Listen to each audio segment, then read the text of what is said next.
Hi there, I'm going to show you how I load a Hasselblad film back using 120 film. A lot of times when people first buy these cameras they have no clue on how to load these. I'm going to approach this as if I have the dark slide in place, but the process is the same as if this back was on a camera. I'm using a back from the mid-1970s, so it may differ slightly from the back you have, but the process should be exactly the same. So the first thing you want to do when you want to get into one of these backs that currently has no film in it is to flip up this retaining ring that locks the insert into the back. Turn it partially. It only turns one way and only turns to a certain amount. At that point, the insert will come free from the back. And now we'll just take some time to examine what's all going on here with the actual insert. The square metal part here is where the film will rest flat across the film plane and be exposed to light. So you want your film oriented in such a manner that it runs around, down, around the roller, out, around the roller, back inside, and around this way. Some people confuse this with other styles of cameras and they end up exposing 12 shots of the back side of their film on accident. So just be aware of that as far as the way the film is oriented in the insert. When you've shot a roll of film, you will have an empty spool sitting here on one side of the back. You always have to move this spool over to the other side. In this case, both of the sides are spring-loaded. Some of the newer backs just have one piece that's spring-loaded. You just pull up on it. The side with the gear is the side that the back locks into and drags the film through the camera. So you need to put the spool on that side. And then you'll have your roll of 120 film. And you'll put it on the other empty side, lock it down, and there should be enough tension that it holds it somewhat tight.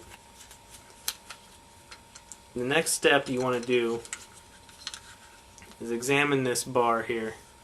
This kind of holds down the film, and you want to make sure that the film runs under this. Otherwise you might have a film plane flatness issue and your photos will be slightly out of exposure on this one side. To raise this up, again, flip this back to flat. This raises this bar slightly so that you can get the film under it. And remember, the film runs out from the bottom around the roller and pulls through here.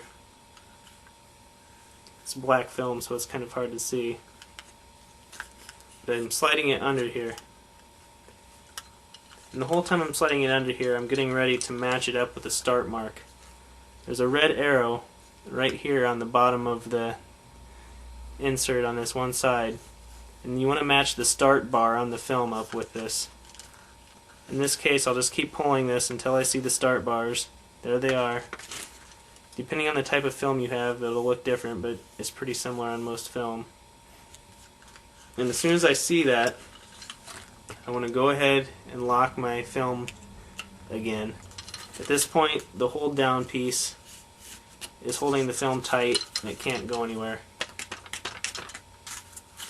And what I do is I bring this around and get it loaded into my empty take-up spool. It's usually fairly quick,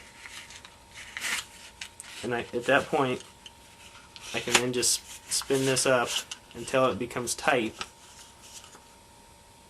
And at this point my insert is ready to be inserted into the back.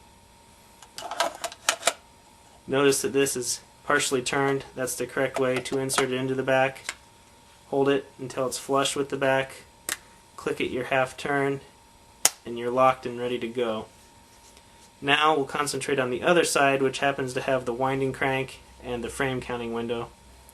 I don't know if you can see this or not, but it will show a 0 when the film has just been loaded. And one thing to note, there's a progress bar, indicator bar, on the side of the lockdown. It'll look like partially red and partially silver.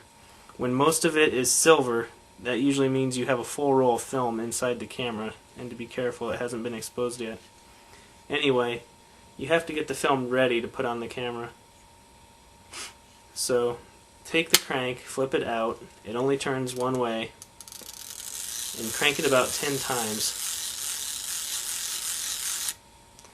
And at the point that it stops cranking, it just does it on its own automatically.